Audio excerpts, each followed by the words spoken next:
to Talking Grit, a Detroit Lions podcast.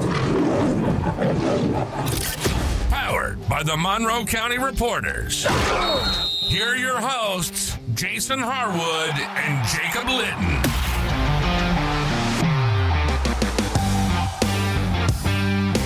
Welcome, everyone, to another episode of Biting Recaps, preseason edition here. I'm Jason Harwood. With me, as usual, is Jacob Litton. We're going to talk about that Lions-Falcons game. Lions won 17-10. By now, everyone knows how this one ended. We are just so happy that Maurice Norris looks like he's got feeling in all his extremities, able to move. Sounds like he's maybe coming back home today, which is a very good sign. Jacob and I were planning on recording this right after the game. Neither one of us were in the mood, and it really wouldn't have been tasteful to record last night. So we've held on. We've had 24 hours. We've gotten the good news, so we feel better about recording. Jacob, how are you feeling? I know last night you were pretty shook up, so how are you feeling today?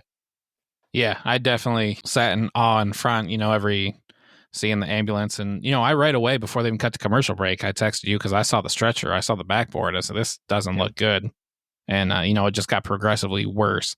So obviously, sick to my stomach about the situation and, just anxiously checking through Twitter and trying to see, some sort of update. I know that he's close with Terrion and with Ennis. So it was like maybe they'll find something out ahead of time. So just when you got that first, when Dan Campbell talked and said, he's talking, he, has some movement and everything. That was just such a big thing. Made me feel a lot better hearing that from him. And then thankfully, it wasn't too long before you started getting updates last night that, yes, he's able to move, he's able to talk and everything. They're doing tests and stuff right now. And honestly, just, very, very thankful, that the medical staff and everybody reacted the same way that they did. And that, honestly, it's a miracle that he doesn't have some sort of terrible, because right now they said he's possibly getting to come home today. Haven't heard the extent of his injury or, what exactly he's been diagnosed with, but thank God it's nothing catastrophic like it looked on that field. Yeah, it was scary, especially when they decided, that they couldn't go on with the game. If you knew it was something super serious. I mean, as soon as you saw the backboard, like you said, I saw it at the same time you did, and I was like, oh, that's really not good. But then the longer it went, they were bringing like the AED on the field and stuff like that, and that really scared me a lot. And, my boys were watching it with me, so we were kind of, I was like, I hope nothing really goes bad here with my boys sitting here. I don't know how they would handle that, but it was scary. But I think one thing that was nice for all of us that were worried about him was that Dan Campbell gave that positive update not long after the game ended. So at least you could calm your nerves a little bit. Still a scary situation. Still, hopefully that obviously he's probably I don't know. I'm assuming he's done for a while, if not the season. Which he's thankful he can walk and do all that stuff. But it was just scary and all. And what did you think about how they were going to end it? Like they were just going to let the clock run out. That my son was like, "Have you ever seen this before?" And I was like, "No, I've never seen anything like this before." What did you think when you realized what they were doing?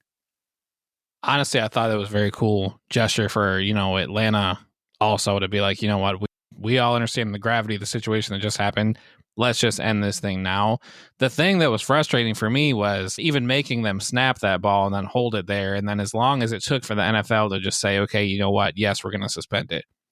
Once those coaches have made that decision, it seems like something they could have talked to the ref. The ref, we could have, talked to headquarters and figure that out quicker than they did. So, yes, it was a cool gesture, but at the same time, it was like, what are they waiting for? Are they really going to let this thing go all the way down to 0 before somebody does something? It was clear, nobody wanted to be out there anymore. Mm-hmm. And, you've seen Townsend and, everybody that's so shook up about it and everybody worried about him. Nobody wants to play a football game after that. And, both of us certainly did not want to talk about the football game either.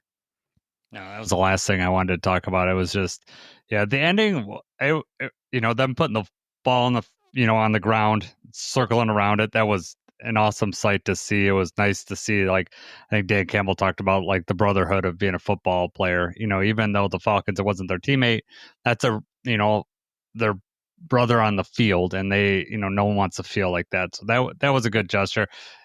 It was very awkward hearing Jason and TJ talk about, like, because they were going to, I was like, are they going to really have to talk about this for like 13 minutes? Because what else are they going to talk about? They can't just all of a sudden start talking about analysis in the game or anything like that, because that would be, very rude and untimely.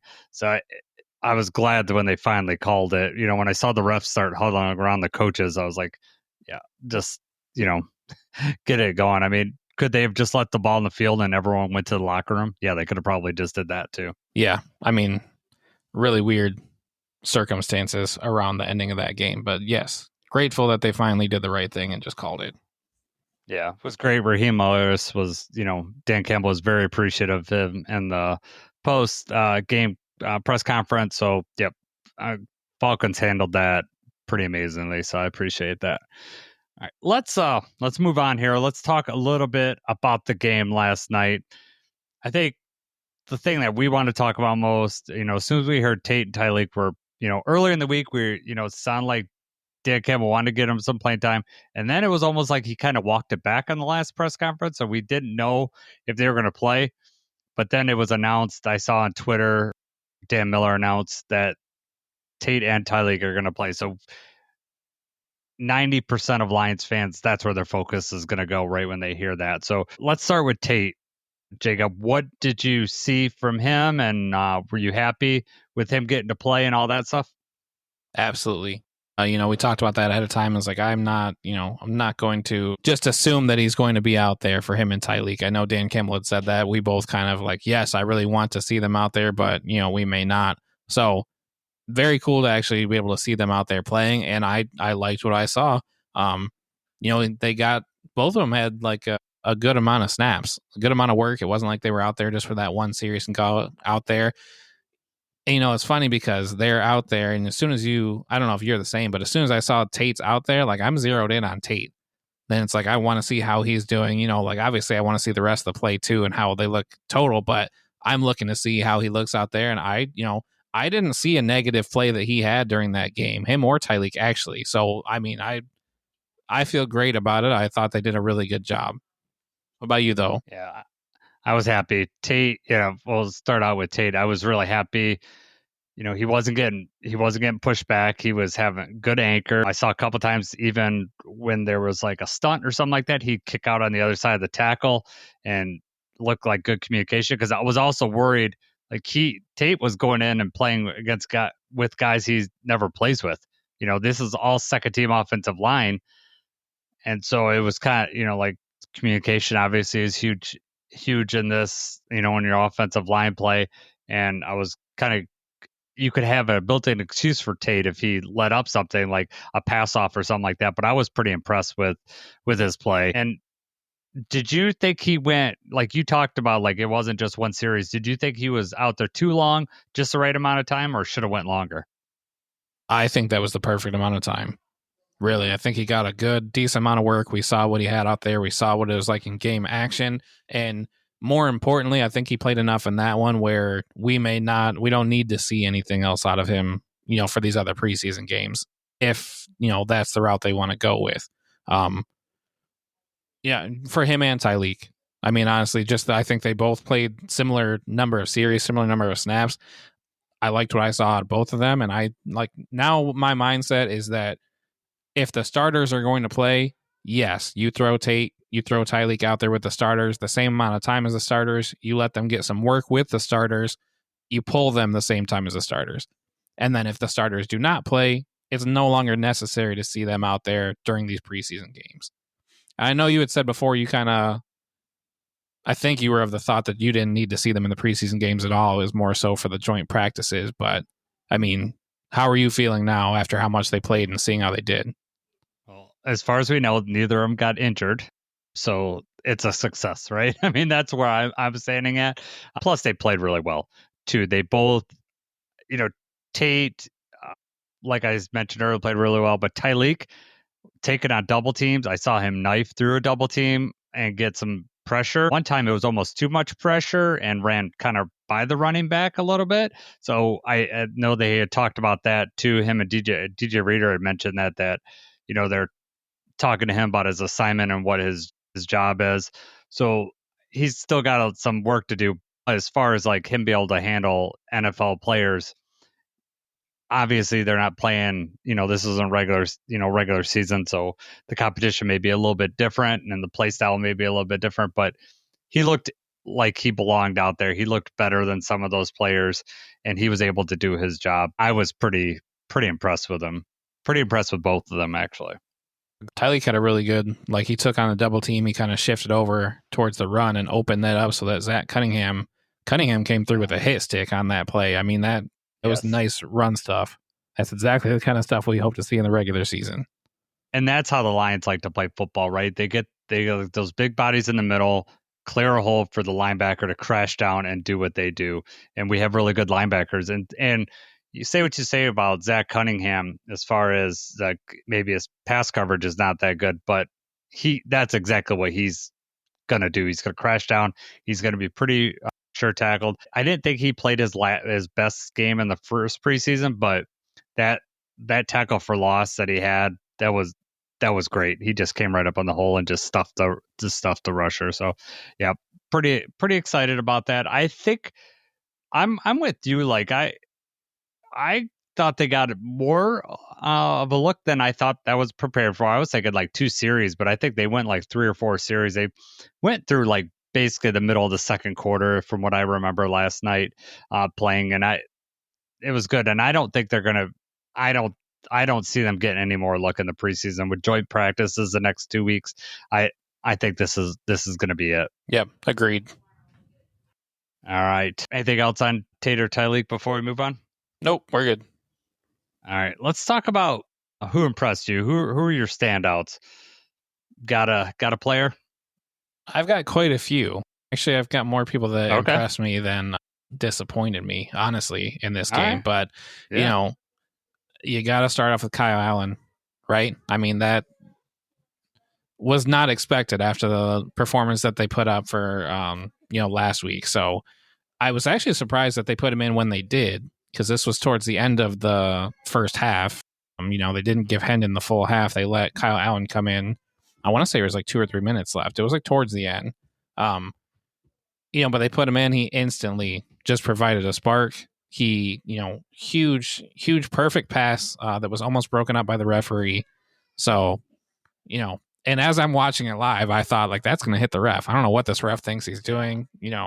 Milo and JJ are watching me like, what? Right, what is he doing? And I was like, the only thing I can think of is that he thought that Tom Kennedy was the one going to be going for the ball, and he just didn't see Meeks on the other side. I have no idea. So honestly, it was like, thank God that he realized last minute and kind of did whatever move he did to get out of the way. Remember, it's preseason for the refs too, so they're not on their game. But no, brilliant throw there, and then to follow that up with for Meeks to have concentration. Yeah, right. I thought it was amazing for Meeks to have that concentration.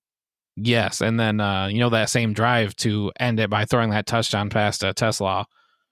I mean, that one drive was a great performance, but then he continued that on for the rest of the night. I mean, we ran heavy, and obviously we didn't even play the fourth quarter really, but 7 of 8, 120 yards, 2 touchdowns. I mean, that's a great performance, and we'll talk about Hendon a little bit later, but he really, he made the most of his opportunity, and he really impressed. Who you got? And Kyle is definitely on there. I'm gonna go with, you just mentioned Tesla. Just the thing that I'm realizing that when I started thinking about this is like, I know that we didn't have a player like him, but I'm trying to think back, like when did we have a player like him? Because I wasn't, I'm not even sure what type of player he is, but we've seen him enough in practice and then 2 preseason games. He's definitely a guy that's going to go up and get the ball in traffic. Marvin Jones was that guy that would go up and could get the ball, a high point of ball. But the Lions, I mean, I don't picture Amon-Ra. Amon-Ra is a technician. He's going to get open, but he's not a guy that's going to go up for a 50-50 ball. I don't see J-Mo doing that either. J-Mo's just a guy that, he'll get open. I'm not saying he can't do it, but that's not how I picture him. Khalif is certainly not that guy. We just don't have a guy that could go up and make a catch like that, like force the contact and then still have the hands to make that catch, that touchdown I'm talking about. So I'm excited about him. I'm probably getting a little bit too excited now. He's a young kid. He's going to start, I want to see him start getting some runs with the ones in practice, go against some of these top corners, especially with these joint practices, get him used to that and get him used to fighting through jams and stuff because he's going to have to do all that stuff. But I'm becoming to realize that he's going to be more part of our offense early on in the season than I anticipated when we drafted him.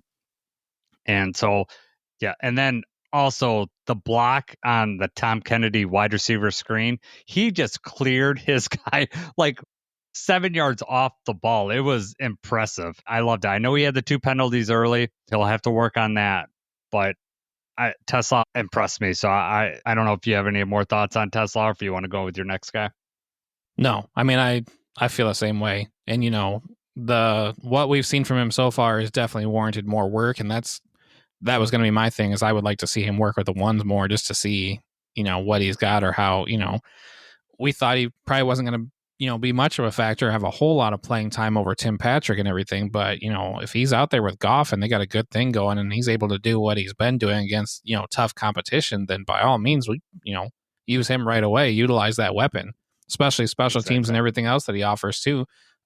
Yeah, 100%. Just, you look at his stat line, I don't have it in front of me, but I think it was like, 2 catches for the touchdown, everything like that. But so nothing's jumping out in this limited sample, but he, the stat line doesn't show it, but he played very well again.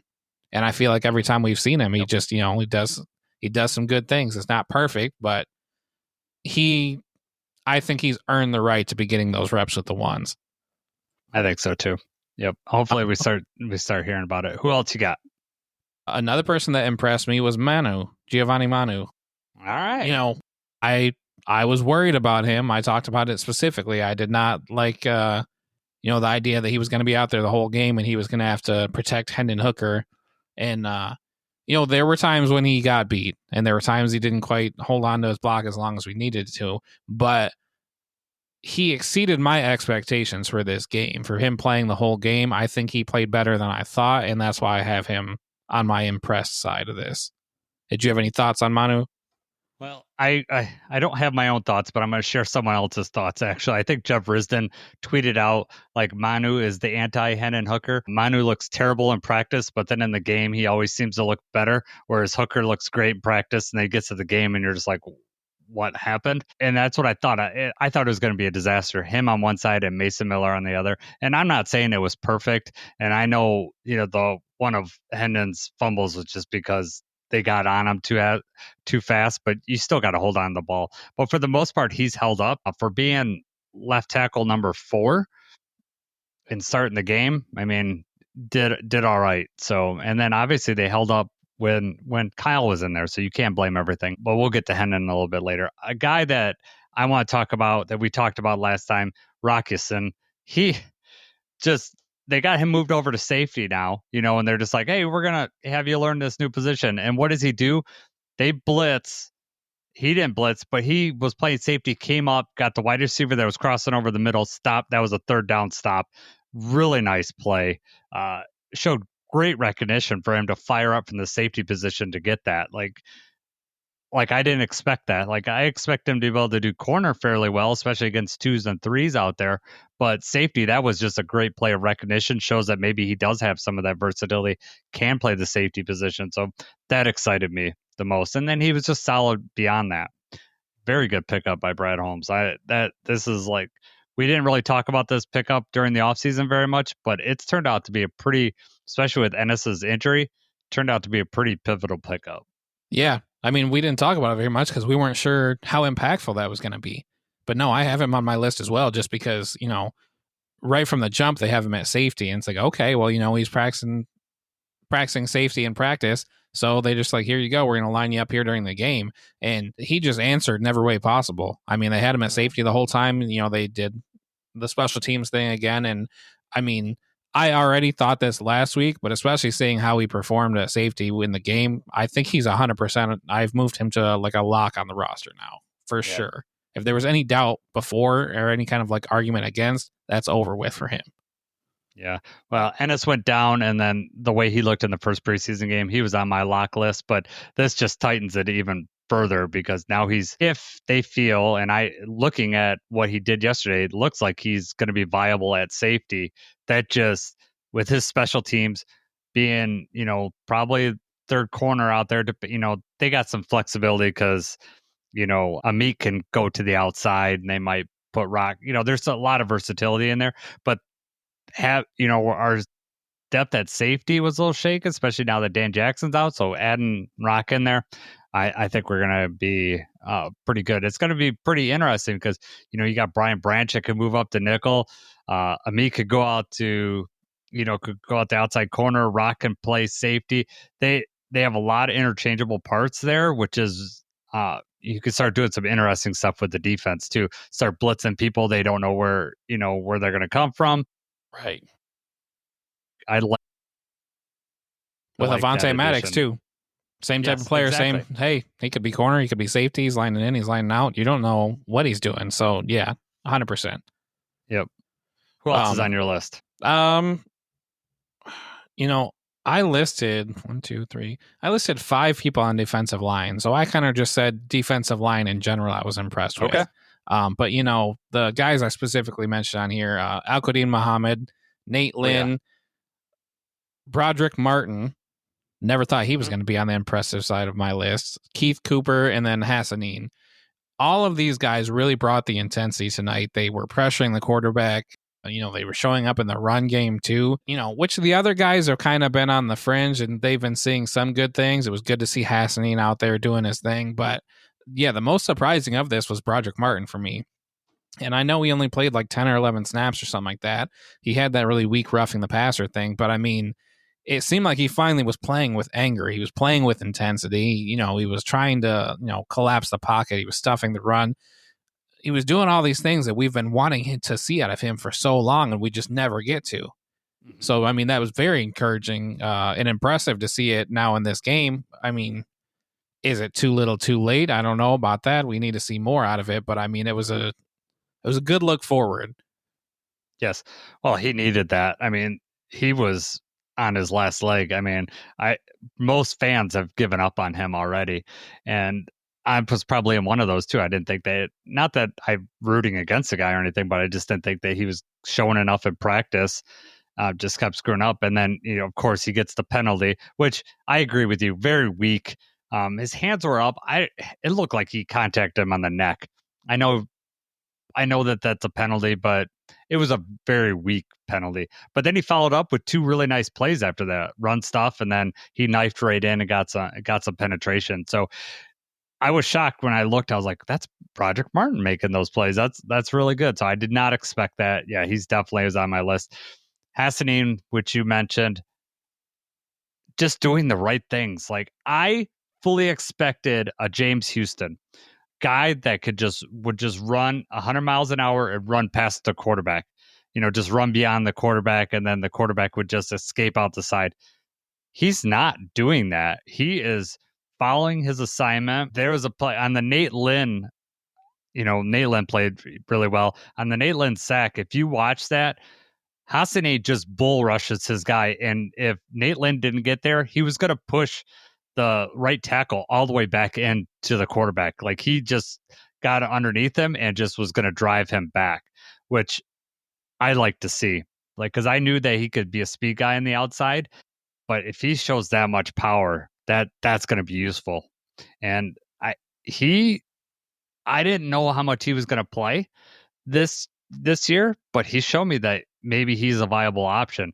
I was really worried about his run defense, but he's been holding the edge and not over pursuing. And so if he can continue doing that, then he's got a chance to get like 10 snaps a game. Those snaps when Aiden takes off, the 5 to 8 snaps that Aiden takes off, maybe they give those to Hassanin.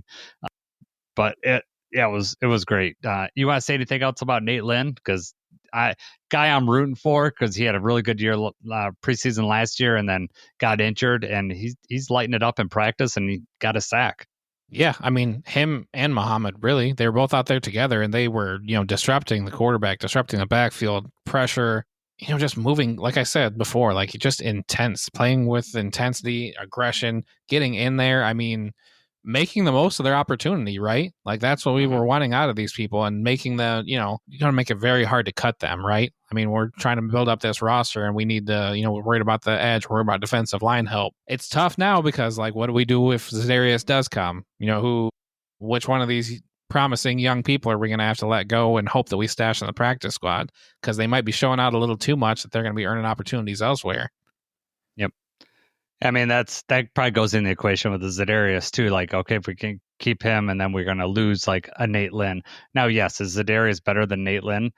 Yes, right now, but maybe you're thinking about Nate Lynn in next season, right? Like, okay, can he take snaps, because we're going to be light on the edge. Pascal's going to be up. Davenport, has a 1-year contract. So if we could have a young guy, a cheaper young guy that could take some of those snaps, that would be nice to have. So that's, that probably goes into the equation whether to acquire Za'Darius. I will say that overall, I think the defense played much better this game than they did in the previous game. And a lot of it has to do with that line. They were able to get some pressure on the quarterback, which was very nice to see. And then I thought the coverage actually was better this game than it was in the previous game. I think Nick Whiteside, who is the guy they just signed, made 2 really nice plays that I saw, and I was like, okay, all right. And it seems like he's moving up a little bit in the practice, like he's getting up in those second team reps, even though he was just signed. And after that showing, maybe we start seeing him, getting more second team reps. So I'd like to see that continue. Anybody else besides your whole defensive line? You yell at me when I pick up more than one player. You say that I'm cheating, and you get to pick the whole defensive line. Do you got the whole? They were all valid though. Yes, they were. No, and then also we mentioned Zach Cunningham. I mean, he had that huge hit. He made a couple tackles. It was nice to see him. But Trevor Nowaski, I think, took another step up too. Like, getting some pressure. He had that. It was kind of like an open field. The hole was wide open when he came up and made that tackle, and he seemed to be flying over the field attacking the ball. So that was good to see from him too. And he lined up on sides. That's a good right step. Yeah. No, it was a good showing. Jackson Meeks, obviously, I mean, he started out with the drop, but then he showed up after that, getting the touchdown, and then that long 68-yard catch. It was good to see him. We were wondering where those Dominic Lovett touches were going to go. Well, Meeks took advantage of some extra playing time on the field. Absolutely. Tom Kennedy didn't show out as much as I was expecting. Everyone was like, oh, Tom Kennedy's time to shine. Lovett's out. He's going to get more run, but he had that wide receiver screen, but you didn't really see too much from Tom. No, you did not. Not preseason Tom like we usually see. No, not the preseason MVP. All right, let's get to the disappointing section. Let's just start out with Hendon. I know that's who we're going to focus on. I'll let you start talking first. What can we say about Hendon, man? What I said I was nervous was going to happen kind of happened, but it almost it wasn't. You couldn't put that on the offensive line. I mean, he wasn't reading through his progressions. He wasn't, he wanted to tuck and run too quickly. He had 2 fumbles. The one when he's running, that one's his fault. That's on him. The other one, they're in his face right away, which was a shame because it was a good drive. We were driving the ball down into the red zone when that happened, but you got to take care of the football. And he was not moving the ball. I mean, the drive where he fumbled, it was a 4th down. He hit Tesla on 4th down. And that was a nice move, nice play. That was almost the only positive. He had a big run, but that's not what we want.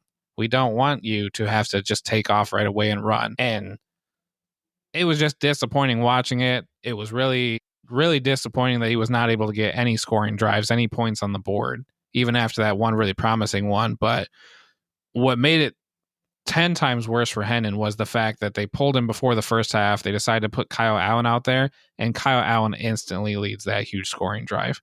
Big throw, 2 big throws really, to score the touchdown, and then continued, even just the running plays were more successful when Kyle Allen was out there. Just something about the way he was reading the defense, everything that he was doing, everything seemed to go right for Kyle Allen and went wrong for Hendon Hooker.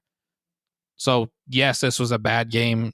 Hendon was 7 of 10, 38 yards, but those 2 fumbles. It was a bad game for Hendon Hooker, but because Kyle Allen did what he did, it's a catastrophic game for Hendon Hooker. Yeah, for his standing with the team. I Are you, think before you you say what you're going to say, are you off? Do you really, is Hennon still quarterback too? Because I know I said I thought it was more of a battle than you thought, but I mean, Nope. now after saying No. that, where do you stand on the depth chart? Man, that'd be hard for me to argue the other way now, just the way that showing is. Now they got 2 games, they got joint practices. He could flip that around. I don't think Kyle Allen is.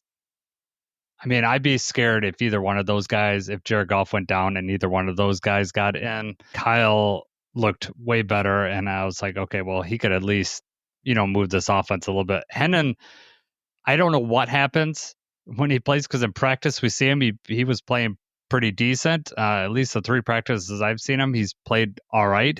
But he gets in that game, and it's like he starts running too fast, or like scrambling too much. There was a play where he scrambled, and Zylstra's wide open over the middle of the field. All he had to do was keep his eyes downfield, and he would have hit him. And that's the play that disappointed me the most. Like, okay, yeah, you used your legs, but you still need to have composure and keep looking down the field. The other play that disappointed me, besides the fumbles, was when he ran and had that nice long run and then just runs into contact instead of, he's right next to the sideline. Just, it's preseason. It's not worth 2 yards to get hit like that. You've already got concussed last preseason. Why are you doing that? I don't know if the game's too fast for him or what, but it just seems like he gets under the lights, and which is strange because he played at Tennessee, right? It's not like Tennessee's a small school. He's playing in front of 100,000 fans, so it's not like he's, that should really floor him. He's playing in a preseason stadium, but it's just a moment of, trying to prove himself. I don't know. I'm just really disappointed in his play. I think what's really the death knell for him was the decision by Dan Campbell to pull him in the 3rd quarter. Just like that decision alone, like regardless of what Kyle Allen did, Dan Campbell said, I've seen enough. That's what he said with that. I've seen enough, and you're coming out. It's, you're not holding on to the football. And that I'd be shocked if they weren't, original plan was to give him the whole first half. That they gave it to Kyle the last game. I'm sure they were going to give it to Hendon, and then he turned over the ball again, didn't move the ball very well, and they decided to pull him. And he wasn't injured. I mean, he was out there. It wasn't like it was an injury pull. At least it didn't look like that to me.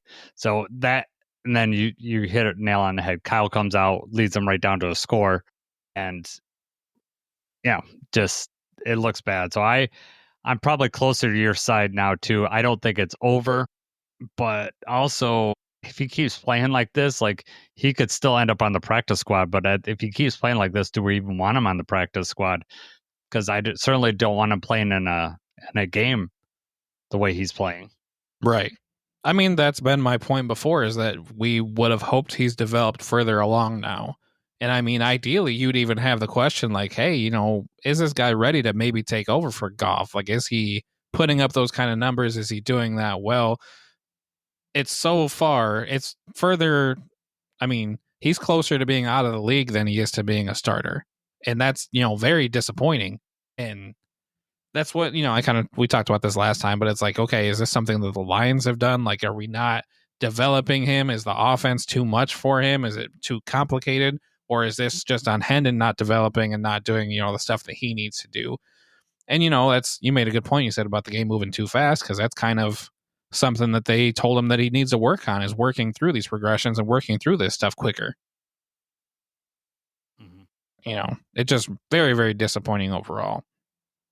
And, you're right. If something happened, knock on wood, and if Goff goes down, what we've seen so far, I think you would have to trust Kyle Allen over Hooker just to be able to command the offense and put the ball where it needs to go and be able to call these plays. Mm-hmm. I don't have any confidence that Hendon would be able to do that. Yeah, I mean, I know it's like we just had the game last night. Kyle looked pretty good, so it's easy to go over there. But, you go to last week, we wouldn't want either one of these guys touching the football.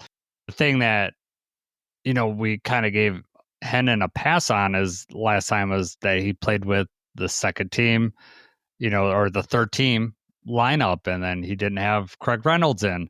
Well, Hendon had all of that this time, couldn't do it, and then Kyle comes in, and he almost got Craig killed.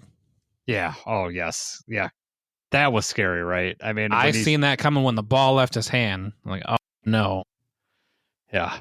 I tell you the biggest sigh of relief that I had, besides the Maurice Norris, news. The biggest sigh of relief I had was when Craig came back out and played after that hit. I was like, oh, thank God, because I mean, not that it would have been like devastating for the season, but RB3, RB4 is already out, hasn't played in either preseason game, and Craig's really good at special teams too. And when we talk about things that disappointed me, special teams again looked really, really bad, other than the Jake Bates kick, which looked really good. But everything else just looks penalties, just not good coverage. The opening kickoff.